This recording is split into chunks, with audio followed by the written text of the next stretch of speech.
guys, welcome to the Refined Savage Podcast. Another episode. I know you're going to love this one. Let's talk about Viking coffee. Evan Armstrong, he is brewing up the best coffee in the area. Hey, store-bought coffee is absolute garbage. We all know this. Don't stop at McDonald's on your way in for coffee in the morning. Take the extra time. Treat yourself. Get yourself some sweet Viking coffee. I personally recommend Old Man Strength. That's my brand, my logo from the show. I think you guys are going to love that. But check out all his flavors. He's got some great stuff. Check him out. Viking Coffee 10 at checkout for 10% off at vikingcoffeeco.com. Let's talk about your beard.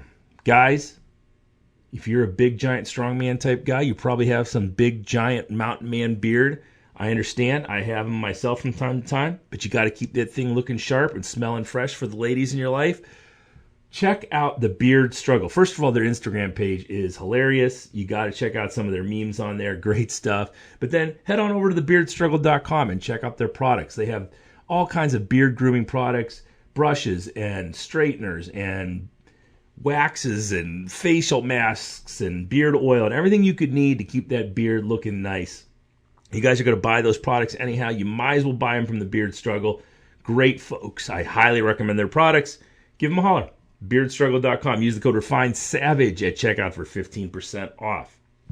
Hey, if you are in Highland Games or Strongman or Powerlifting or any kind of strength athletics, Cerberus Strength has everything you need to get you healthy, get you strong, get you on that podium. They have knee sleeves and knee wraps and elbow sleeves and belts and t-shirts and everything you can need. Smelling salts, tacky. They have great tacky. Check them out.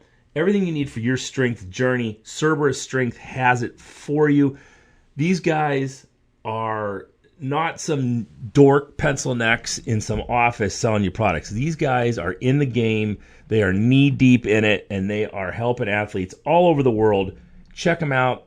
Don't take it from me. Go to their website at cerberus-strength.us. Check out all their products.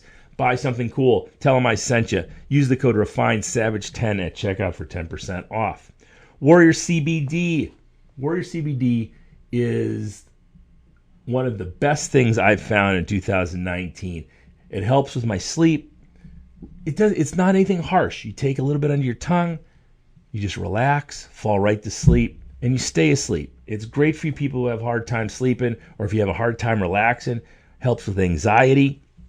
You can give Nancy a holler right on their Instagram page. Ask her any questions you want. She'll help you out. If you have one of these screwy jobs that's drug testing you all the time, ask her about the products. See what you can use and what you can't use. She will help you out. If you know what you want, head on over to warriorcbdofficial.com and use the code WARRIOR20 off at checkout for 20% off.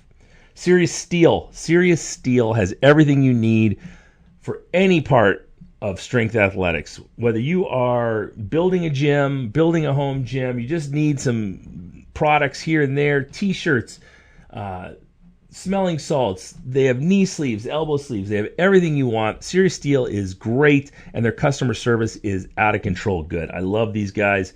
Give them a holler at serioussteel.com and use the code SAVAGE at checkout for 10% off. Impact Mouthguards, new sponsor of the show, Impact Mouthguards. Check out their website. I can't even begin to describe all the different custom mouth guards these guys have. If you're one of these people who grind their teeth at night, you want to make sure you're getting a good mouth guard that's going to keep everything in line and you're not going to end up breaking teeth or, hurting your jaw. If you're in a grappling sport or a striking sport, you need a good solid mouth guard. Don't depend on some junk from Target, okay? Get a mouth guard that's going to protect your face and protect your skull. Mouth guards are super important for head trauma. If you have a football player in your life, or if you are a football player, check these mouth guards out. They've got everything you need, and they're custom built for you. And like I said, they're customized and look awesome. Get a little flavor going, that little personality. Check them out, impactmouthguards.com. Use the code REFINEDSAVAGE at checkout for 15% off. Stay Classy Meats. Stay Classy Meats is the best way to get meats delivered right to your house. You can go online, check out all the different boxes. You can do a build your own box. You can do the elite box, which is what I get. If you're building your own box, you need help, give me a holler. I'll help you out and tell you what my favorites are. and you can get them in your box. Great stuff. It's not expensive. You're buying meat in bulk. So it works out really well. It's cheaper than you'd think, and it's the best meat you'll ever have in your life. Try the bison. I'm telling you, the bison is out of control.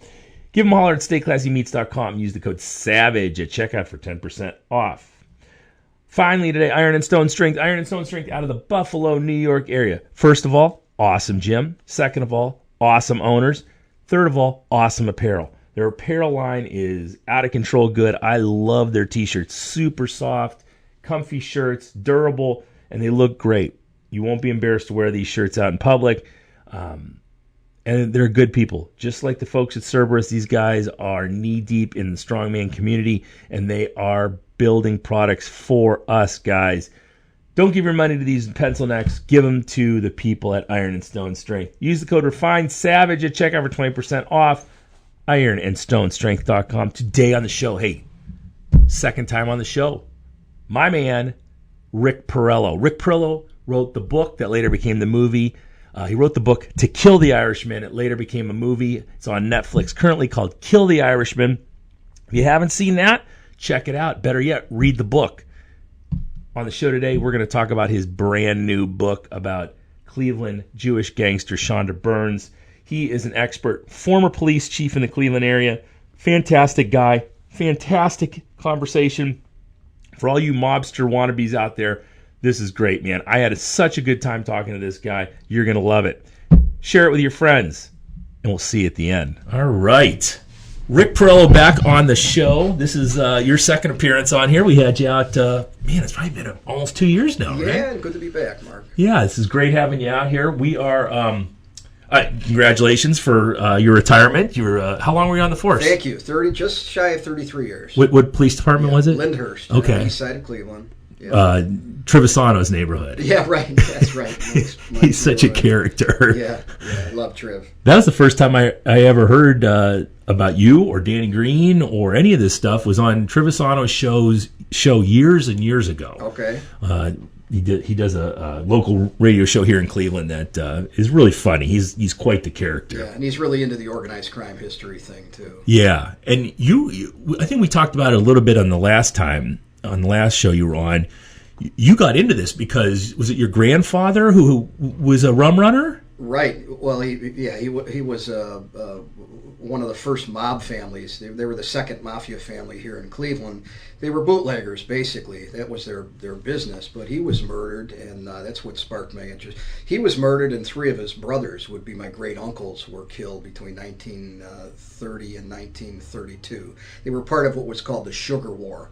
It was basically a series of battles connected or sometimes loosely connected to the control of corn sugar, which back during Prohibition was a very lucrative business to be in. Corn sugar was used to make corn liquor, which was very popular back then. And the other mob family, it was the four Leonardo brothers. So out of the four Leonardo brothers and the seven Porrello brothers, four of the Porrellos were murdered and three of the Leonardos were murdered. So it was a big, bloody, organized crime war right here in Northeast Ohio. And it continued on, well, not that war, but the bombs and the bullets kept flying deep into the 70s, right? With all this. Well, there were wars that, happened, but pretty much after that, going into the 30s and 40s, 50s, 60s, things were relatively quiet, actually. Yeah.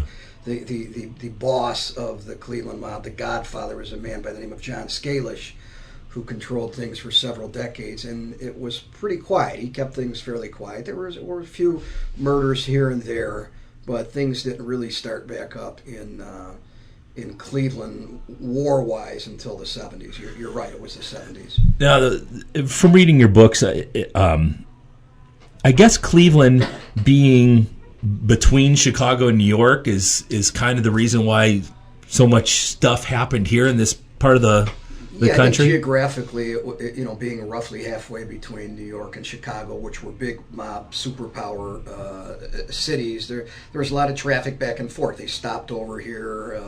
They had business here. They made their way through. There was a big meeting which was actually hosted by my my uncle Joe Porrello in 1928 downtown at the Statler Hotel. And that was the first known national meeting of the Sicilian American Mafia. Wow. It was broken up by some good police work before they got much business done. It goes in the It ruined the party. It goes in the record books as the first known national meeting of the Sicilian American mob. That was in Cleveland. So they got families from both New York and Chicago. Oh, they had Sicilian American mobsters from all over the country. Oh, you know? Yeah. What is it? After the FBI went after the mob, I'm guessing there's still family business around, but it seems like that is pretty much a non-entity anymore, at least in this area, the Cleveland mob. Well, I don't know if I'd go so far as to say it's a non-entity, but I don't think they nearly have as much power or influence or members as the families in New York. Sure. or Chicago, which I'd say is even more powerful. Still thriving in both those places. I think so, maybe even more so in Chicago than New York, which is Chicago's one family. In New York you have the 5 families. Mm-hmm. And of course, there's conflicts between the different groups there. But in Cleveland, it's been pretty quiet. The different task forces headed by the feds, they really did a number during the 70s and 80s, and what happened after Chandra Burns and then Danny Green were killed, and the drug war, and Angelo Leonardo, the one-time underboss, flipping and going to work for the feds. That was huge. Yeah. So it's been there hasn't been much of a recovery, but probably still out there. Yeah, and smart enough to lay low a little bit. Right, exactly. Because that was one of the things for both. So your new book is called Bombs, Bullets, and Bribes, the true story of notorious Jewish mobster Alex Chandra Burns. And for those of you who read the book To Kill the Irishman, first of all, if you haven't read To Kill the Irishman or haven't heard the first podcast with Rick, go back. It was the first year I think we were in existence, so go back and check that one out. But the Danny Green story, To Kill the Irishman, is one of my all-time favorites. I love that book. Thank you. And this goes right along with it because Chandra seemed to have been, at least for a little while, kind of the guy who showed him the ropes, He was. Chandra came first, and I think the reason why they're such good stories is these guys are bigger than life. Yes. I do mafia history presentations. I've made actually a nice sideline, and after the presentation is done, we do a Q&A session. And one of the questions I sometimes get is, how come there was never a book about John Scalish, the mafia boss of some 4 decades? And I thought about that, and the answer is pretty simple. It's because he wasn't a bigger than life character. He, like we were just talking about the mob now in Cleveland, he laid low. He tried to stay off the radar, which is what they were supposed to do. Right. Yeah. It was supposed to be a secret organization and not draw too much attention to themselves. And the times when they did, those are the times you read about them in the newspaper, on the news, and where guys get jammed up. But he just wasn't a big character, and there wasn't a lot going on back then. But if you look at Chandra Burns and Danny Green, it's the complete opposite. They're out there. They're talking to reporters. They're running nightclubs, or they want to get into running nightclubs and be out in the public eye. They talk to reporters. But Chandra did come first, and Danny was more or less a protege. I remember that scene, speaking of him laying low, the scene in Casino where all the mob bosses are meeting about Ace Rothstein, and he's like got his own show in Vegas, and the gambling commission shuts him down, so he switches and becomes like the food and beverage guy, but he's always talking, and they're just like, why doesn't he shut up? He's supposed to be laying low out there. Great movie, but that was the problem. They wanted him to lay low, and I think the line was, do things a little more quiet. Keep things quiet. But those old timers in that movie Casino, those would be the mob bosses from Chicago, Milwaukee, Kansas City, and Cleveland. Yeah, because they were getting that skim money coming in, money taken off the top of the profits before it's counted for taxation. from casinos that they had a business interest. Right. So everyone had their hands in that cookie jar for sure for over the years. Let's talk a little bit about Shaunder. So, born out of the country, never was a U.S. citizen, and that was one of the things that hemmed him up a lot of times. It did. For the life of me, after working on this project for 11 years, I can't figure out exactly why he was never naturalized, or if he was naturalized and then lost his citizenship. So I'm not absolutely sure about that. I think it probably lies in the fact that he had a pretty serious criminal background. But yeah, the fact that he was a non-citizen factored into that was a major challenge throughout his career. Yeah, they were always trying to get rid of him that way, and we're gonna talk about this book a little bit, but I highly recommend you reading it because there's so much in this that we won't even scratch the surface of the story behind him, because it's just on the front page of this there's like a web where you've got him linked to all these different people. Yeah. And a lot of times in the book I was like, he had his fingers in everything. He did. He was a hustler, multiple streams of income. And actually the fact that you said that makes me bring up the point that I look at everything that I write now with the potential for a motion picture. Sure. But when I started developing this project about 6 months, pretty much when I started finishing as I was finishing the book, and I'm working with a co-writer now and developing a cable series based on the book. We're actually working on a pilot right now. Hope to have that completed in about 6 months. But you're right. There's a ton here from the 1920s and 30s through to the 70s and 80s. Now, are you looking to trace his whole life coming up too, or? Well, we'll probably focus on the later years more, but we could always work our way back. That's something that we're flashbacks working and on that kind now. of stuff. Yeah. But there's the 60s and 70s was an intensely interesting time for this story. I mean, you read the book, all the characters, especially Mervyn Gold. This con man that likes to hang around with mobsters, and so he was a really interesting character. Just like you said, he was like a half a wise guy, fake wise guy, where he was actually a legitimate. Well, not he wasn't. I mean, he was a businessman who.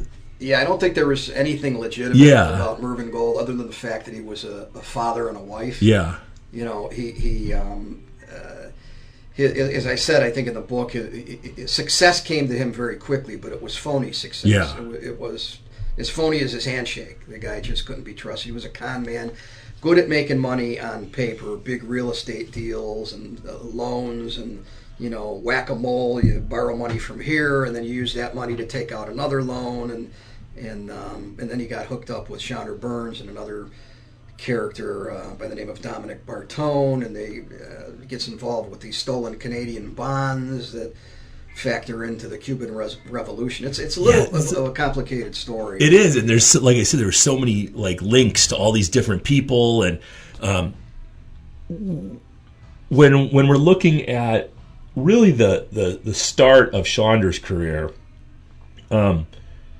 he joins the Navy at 16 and gets kicked out because he was underage. Right. And that, to me, reading the book, it always seemed like that was the turning point in his life. He could have been a Navy guy, and he seemed like he wanted to stay in the Navy. That would have been his path, but they didn't let him in. And it seemed like that was something that was done a lot in that World War II era, where these guys would join up underage, but he seemed to get caught up in it. Yeah, his parents got him out, and who knows what would have happened from there. Could he have had a career in the Navy? Hard to say. But he came out and then became the Shaunder Burns that he was, and that the newspapers and the reporters made him too. And eventually, I feel psychologically just kind of lived his life in fulfillment of the reputation that had been created not only by himself, but that had been reinforced by the newspaper coverage. Yeah, they were always wanting to sit down with him. Some of them were very sympathetic towards him in the papers, and right. And he was. But you're right. It always seemed like he was living up to the reputation that, whether it was legitimate or not, he became like this mythical type person walking the streets of Cleveland. He was Cleveland's hood. He belonged to them, even though he was at one time, maybe during the 40s, considered public enemy number one. Then he went on to own a nightclub and have interests in other restaurants and nightclubs. But he never he never changed from being Shonda Burns. Yeah. He always had his hand in with organized crime, the numbers racket, the black numbers racketeers, Mervyn Gold and Frank Brancato, and he just I think that's what attracted me to writing about him. He's just a bigger than life character, and his story really remained pretty much untold. And the fact that you mentioned the movie before. Yeah, Christopher Walken played him. The fact that he was portrayed in the movie, I think, is kind of cool. What did you like that pick? I love Christopher Walken. Oh, yeah. Did you like that pick for Shonda in the movie? He was great. Unfortunately, I didn't get a chance to meet him on set. I met him later at the New York premiere. But what a character! Yeah, just a character in his own right. Yeah. Let's talk a little bit about his early start with the numbers racket, which I'd always heard about the numbers racket. I never understood it until I read the book and how that.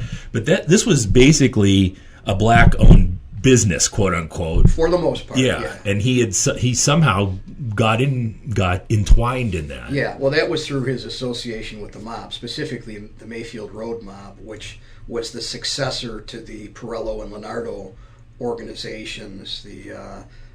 More so the Leonardos. When the Leonardo brothers were killed, the remnants of their organization were absorbed by the Mayfield Road mob, which went on to become the Cleveland Mafia, the history of which, going back to maybe the 40s, a little bit into the 30s, that we're most familiar with. But the numbers racket, and for those of your listeners that may not know, it's really, I describe it as the illegal forerunner to the lottery, the Ohio lottery. It started off with a game called Policy, which was little balls in a bag that they would shake up, and then they'd pull out the bags, and those would be the winning numbers.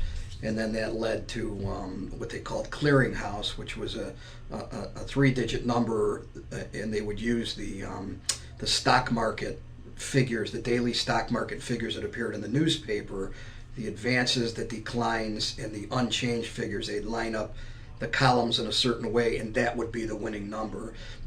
But almost impossible to cheat. Sure, it became very popular, and then in the 1970s, the Ohio lottery came around, and just so happens their first game was a 3-digit number. Right. Very easy. It might have been the Buckeye 3, maybe, if I recall correctly. Yeah, and that kind of that legitimized it and kind of took that business away. I mean, it did. The numbers racket remained for some of the bigger operators like Virgil Ogletree, and to a lesser degree Shonda Burns, until he was killed, But back in the 20s and 30s, very, very popular in the black community, not unpopular in the white communities, but nickel and dime bets, back then, and then maybe by the 40s and 50s, they were quarter bets, and then you got into the 60s and 70s, they might bet a quarter, 50 cents, maybe $1, and take a chance on, winning at odds of 400 or 500 to 1. Right. So you bet 50 cents, you might win $250 or $300. Not too many people won, but right, yeah. The house. But 50 cents, why not? Yeah, take a shot, and it was a black heritage thing. It started, with them. Well, why did they let Shonda in there? Why? How was he able to? I want to say weasel his way in, but he didn't. What I got from the book is he didn't seem to have racial lines at all. It was just no. He did. He absolutely didn't. But it was actually the Mayfield Road mob, the Cleveland mob, that muscled their way in. So they muscled their way in back during the 20s and 30s, and they were forcing a percentage from the numbers operators. But Shonda found his own similar racket with prostitution. Mm-hmm. He started forcing a percentage, and he had his own crew. These were guys you didn't want to mess with. And they were basically forcing a percentage from the prostitution houses, the whorehouses, or brothels, and but then he got into the numbers, which was kind of a continuation of what he had done to a lesser degree than prostitution with the Cleveland Mafia. But this he could pretty much do on his own with a guy by the name, in alliance, I should say, with a guy by the name of Tony Panzarella, who was a Cleveland mobster, who the numbers sort of were given to. It was a black-owned racket, so but John Scalish probably didn't want a whole lot to do with it. Mm-hmm. They gave it to Tony Panzarella, and he operated it, or you might say oversaw the racket. And one of the things that Chandra Burns did is he acted as an enforcer or a peacekeeper, or one journalist described him as a league commissioner of sorts for the numbers racket, because if they didn't stick with all the same rules, like what percentage was paid by the runner, what odds they paid. If they're paying, most of them are paying 500 to 1, so you bet $1, you win $500. If a guy changes his odds, it goes up to 600 to 1. Now people are leaving the person they normally bet with, going to another operation. That would cause problems. Right. You might have the pickup men stealing some of the smaller bets to handle that action themselves, and then just pass along the bigger bets to the operators, and all these little things created problems. And the big operators, they wanted things to just run smoothly. Mm-hmm. They were making their money, and that's what Chandra was good at. He had a crew of enforcers, and if they had a problem with a guy raising his odds, they'd send one or two of the enforcers out. But the other thing he did too is he had a ready supply of cash through his connections with the mob. In Pittsburgh, New Kensington, which was sort of an offshoot of the Pittsburgh mob, the Manarino brothers. Down in Miami, he had Jaime Martin, who ran, had a big operation with the Bolita racket, which was the Cuban version of policy, or the little balls. Actually, it means little balls, Bolita. So they were. He was down there, had access to big amounts of cash, which was important for the numbers operators, because if you're a numbers operator and you have what they call a bad number, it means a heavily bet number that comes out, and you got to pay out a lot of winners, you could be bankrupt in one day. Yeah. And if that happens, you need to be able to borrow money to get back in action. Sure. A day or two later, you're okay, because you got that money coming in. So you always need to have that access to cash, or to lay off men, where if you have a lot of money that's bet on the number 513, then you're going to chart all that out, and you're going to lay off a certain amount to a layoff operator, and you're going to bet that number yourself, 513. So if it comes out and you have to pay all your winners, you're going to get something coming in too. So it was a whole system, and Chandra was just good at overseeing all of that. And you mentioned, the diversity. One of the things I like about the story is there's just total diversity with this guy. Man. He doesn't care what color you are, what just religion look at the cover of the book. Yeah, he's got there's women that are significant characters in the story. You have the black numbers operators, you have Jewish racketeers, you have Mervyn Gold as con man, Don King, you have Don King, Virgil Ogletree, Ed Keeling, Richard Drake, all these characters. You have a prostitute, you have the Italian mob, you have a Hell's Angel. So there's just total diversity here, and I think that adds also, frankly, it adds to the commercial value of the story too. Right, and it would make for a great series when it gets produced. Talking about Don King, so he actually shot Don King, right? He either shot him or had him shot. Yeah. He either had him shot, was right there with the gunman, or shot him himself. Well, I don't think we'll ever know. Don King might know, but he's not. Right, and then he ended up coming back years later, and working for him. He did. He did. It's funny how that business, forgives works. All when there's money involved. And I think so. Yeah, Don King has always been a shady character, and another Cleveland, Cleveland crime character that is almost legendary around here. And the biography of his that was done on him. It's not an autobiography, but it's called Only in America. Yeah, right. It's perfect. his success. But he's another character. Back then, he was known as Donald the Kid King, and it's just he's a pretty interesting part of the story too. Not a huge part of the story, right? Certainly, these people pop up. Intriguing. The other people that pop up in the book, and I don't remember their names, but it relates back to your other book, Super Thief. And I don't remember their names, but that was your other book. Yeah, Charlie Breckel, Phil Christopher. One of the things I said, it's like I think you said it's like he had his hands in so many different things, and multiple streams of income, baby. But hustling, and that's what this guy did. He was out there hustling, and one of the things he got into was fencing stolen property. He had all these connections. He had connections out of state, Chicago, New York, Youngstown, Miami. So he was very good at networking, and he became a fence. Fence, is a guy who hooks up burglars who have stolen property with the buyers of stolen property. He did that with bonds. It was probably doing that in the '60s with the stolen Canadian bonds, late '50s, early '60s, and then again in the 1970s, which is where the story of Super Thief comes in with that big bank burglary out in Laguna Niguel, California, in Orange County out there.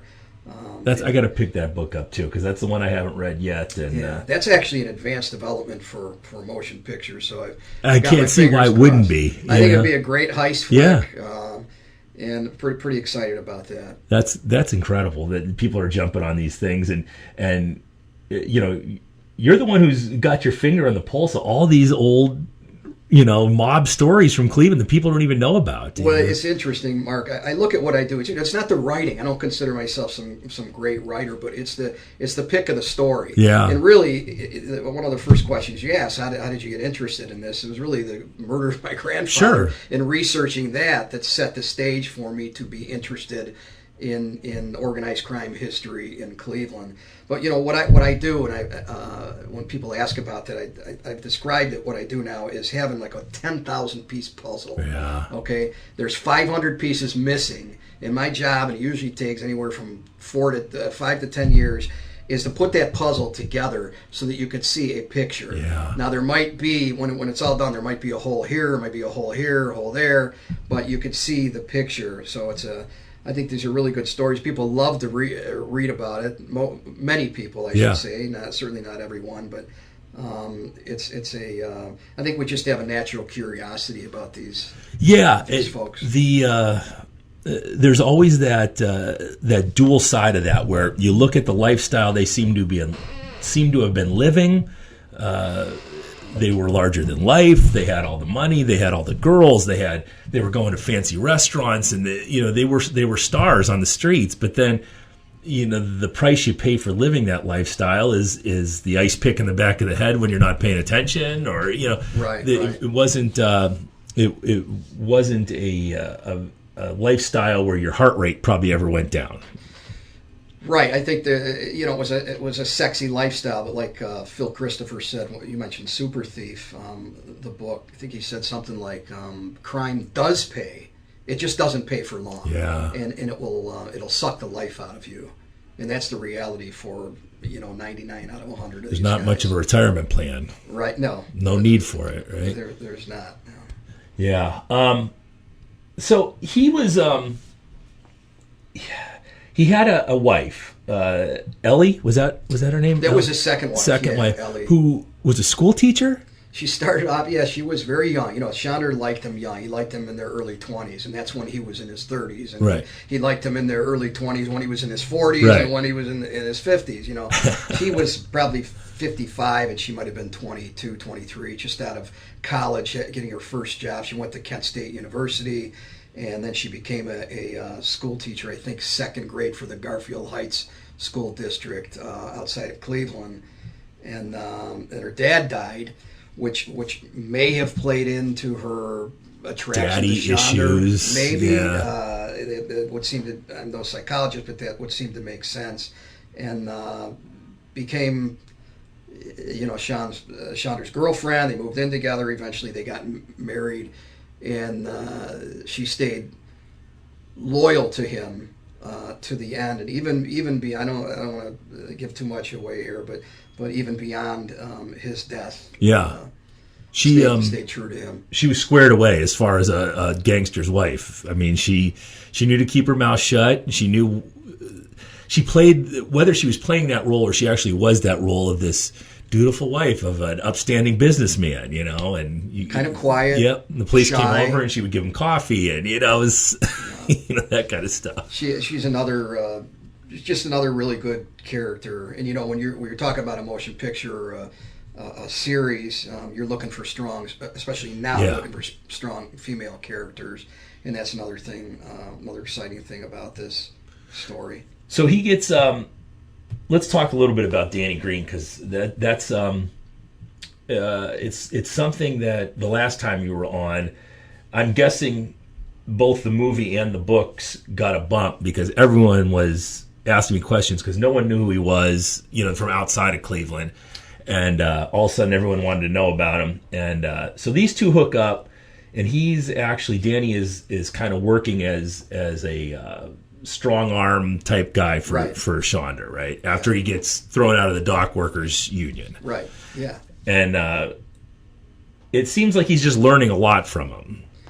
He is, and I think he's even starting to emulate him too, because Shonda was not the quiet guy, unlike Frank Brancato, who was a mafia lieutenant and was very close with Shonda Burns. They one of the things they shared is they were always, for decades, had been the subject of a deportation order, and they fought that legally for years and years and years. And they were also enforcers back in the old days, in the 20s and 30s, with the mob or in alliance with the Cleveland mob. But Danny initially, I think, went to work for Frank Brancato, and then Danny was a mafia associate. That's what he was, by virtue of his relationship with Frank Brancato and others. But then he went to work for Shonda Burns, doing some strong arm work, and Shonda set him up when he knew he was going to prison. Shonda was going to be doing like 3 years in prison, and so before he went away, he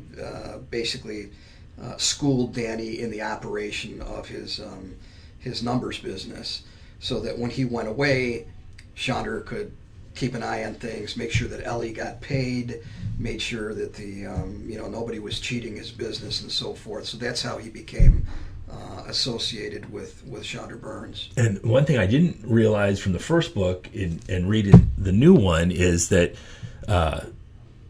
Ellie and Danny Green, there was something going on between the two of them. I didn't know that either until I started researching, and I was floored when I heard that. I said, how did you leave that out of the first book? Right.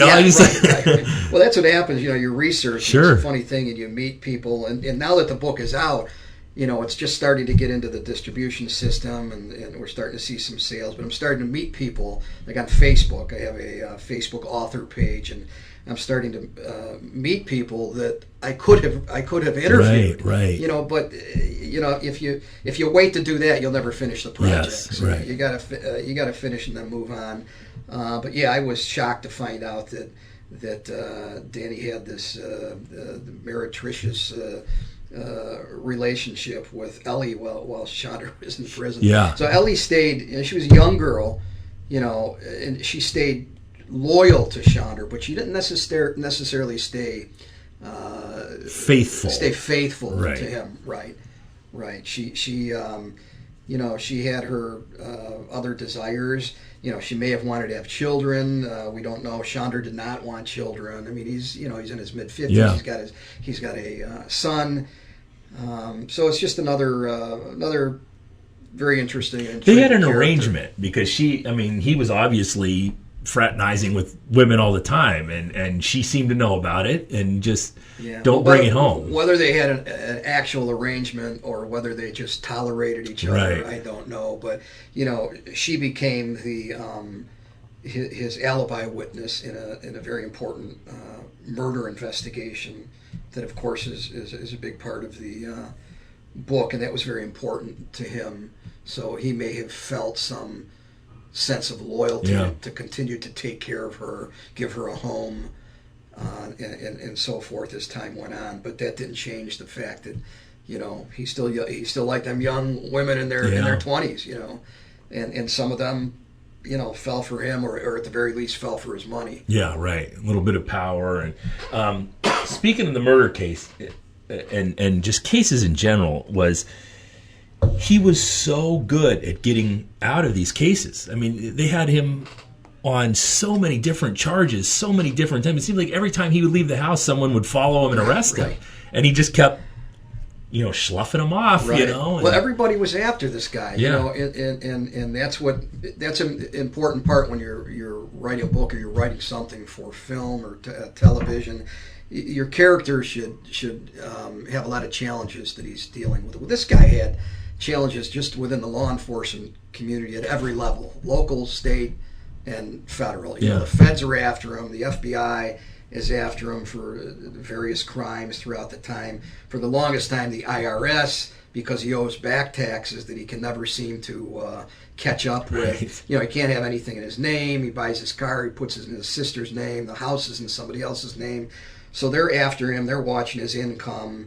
And then who else? The INS, Immigration and Naturalization Services at the time, they're after him because he's under an order of deportation. And then you got the local police trying to put him in jail for the local gambling offenses. Basically, the order was arrest him anytime you see him. At one time, which was known as the little deportation order. He was under deportation from the country, but Cleveland police officials, safety director and police chief, they ordered him out of the city. Which of course was unconstitutional. Yeah. Took a few years for his attorney. He went down. What did he go down to Miami? Was it? He went down to hung out? Miami for a while. He spent a lot of time down there, and he had connections with mobsters that settled down there, and a lot of them were powerful Jewish mobsters too, like Jaime Martin. So he tried to get away, but it seems like all of these challenges, followed him wherever he went, even in his own organization. Right. He had challenges from rogue proteges, like Mervyn Gold, like Danny Green, Tommy Boyce, people that just felt that this guy's been in charge long enough. We could do what he does, or during the 1960s with the civil rights movement, there were some younger gangsters within the black community that felt that this old white guy shouldn't have anything to do with the numbers racket. Right. But he still had very loyal black racketeers that stuck with him, and an enforcement crew of mostly black guys. Richard Drake was a big numbers operator and was a close ally of his in his later years. Yeah. So it all comes to a head with him and Danny, and this war breaks out. And we talked about this in the last one. This war breaks out between the two of them over a deal where Danny was trying to start his own place, tries to borrow money from Chandler, who actually kicks it up the line, and he gets money from the Italians. Right. The money doesn't come through somehow. There was some kind of they portrayed it in the movie as a drug deal gone bad. Right. That's what I believe it was. Okay. The money was lost by a drug courier, and whether the money was meant for a nightclub or a drug operation, there's some question there. But at the end of the day, the money was lost. It was a big amount of money. It was like $75,000 or $80,000, and it was lost. And basically, Danny blamed Chandler, and Chandler blamed Danny, and that was the end of their friendship. And then they started going after each other. Yeah, and it was basically a war of car bombs. That it was so intense that the ATF had to move their offices here to Cleveland. That was the weapon of choice. It had been in Youngstown, or the Mahoning Valley, I should say more broadly, was a big mobbed up area. Tough town. And you mentioned Cleveland being halfway between New York and Chicago, and the influence that it had because of that. Well, Youngstown, roughly halfway between Cleveland and Pittsburgh. Right. So both crime families had their fingers in Youngstown, so there was a lot going on then. But they had a war during the 1960s. bombs, weapon of choice. Yeah. You had one of the Naples brothers. You had Vince Dinero was killed by a bomb. Charlie Cavallero.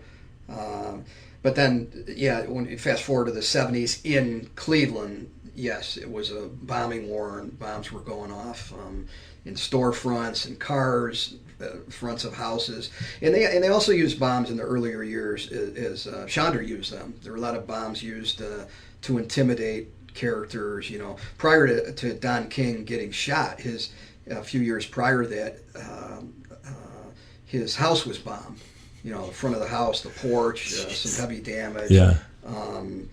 There was another numbers operator, Arthur Drake, who was Richard Drake's father. His car was bombed, but he wasn't in it. It's actually his girlfriend had gotten in the car with a friend of hers, and Arthur Drake's girlfriend was killed. That was a real tragic thing.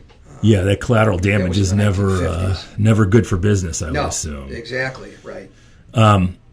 It comes to a head, and then Chandra is having drinks at Christie's, the old Christie's. Yes, and it was, the Jack and Jill. Jack and Jill. I think it was better known as, but it was just changing hands. How many Christie's have there been in Cleveland, right? He's having drinks, and was it Easter services at St. Malachi? It was Holy Saturday, the night before, the evening before Easter. Holy Saturday services were going on across the street, across West 20. This was at West 25th in Detroit, just west of downtown Cleveland. Yeah, and comes out and they got him. Yeah, they got him after several tries, and he had several tries on Danny. Right. Did they ever officially solve that murder? I mean, the murder of Chandra? Of Chandra, yeah. No, there was nobody ever actually indicted. It's just a theory as to, most people in the know felt that Danny was responsible. Right. Yeah. So horrific bombing. The pictures of it are just brutal. Well, it was overkill. Yeah. Right. Overkill. Yes, that's the perfect word for it. Like 3 times as much explosive. That's not a real exact science. Yeah. Right. But the windshield was shot up into blown up onto a fire escape, and Chandra was just split in two. I wouldn't say obliterated, but he was just blown in two out the roof of his Lincoln, out the sunroof of the Lincoln, and killed instantaneously. Yeah. And the guy that walked him to a door, which really just an innocent bystander who had become friendly with Christie, and she had asked him to walk Chandra to his car. He was saved by seconds by walking around the corner of the building. Otherwise, he very well could have been killed or at least seriously injured. Did you get to talk to very many of the characters that were involved in this? I mean, are these people still alive? Are they still wandering around? Well, I've been working on this for 11 years, and then the Danny Green story, To Kill the Irishman, going back maybe even 6, 7, 8 years prior to that. So there were some characters still around. There are a few that are still around. A lot of them would not talk. Some of them would talk under the condition of anonymity, and there's some. Are they afraid, or are they just not interested in? I think they have different motivations, but for the most part, I think they want to let that part of their life go. They've moved on, and it's also their family name. Yeah. So if it comes up, then it's going to be named again in the book, but. And I sometimes draw some heat for that, but hey, look, it's history. I write about history, and like I said, I put that whole puzzle together so that we have a story. We can understand what happened. I was probably 10 when I first heard rumblings that I had a grandfather who had been murdered, and I never knew anything about it. All I knew was it had to do something with the mob. And my father never spoke about it, and so I had to learn the story on my own. And even just in the first 6 months or a year of researching, I only knew a little bit of a part of the story, but I knew enough to know that it was huge. Yeah. And then over the next several years, I researched it, and like I said, it's a puzzle, and I put the puzzle together, and now people can understand what happened back then, even knowing that not every question is going to be answered. Yeah, but there's some kind of timeline now, at least. Yeah, there's a timeline. It's chronicled. It's a story. I try to make it interesting. Try to write it more in a popular style. It's so definitely far I've been pretty fortunate. Both books are definitely in the style of it's almost like you're reading a novel, which is for me is a good thing. You know, Yeah. it's you're telling me a story. You're not just giving me facts in Right. chronological order. That's how I try to write. I try to write like I talk, like Yeah. I'm sitting telling a story, or like I would when, if I'm up in front of a crowd doing one of my presentations.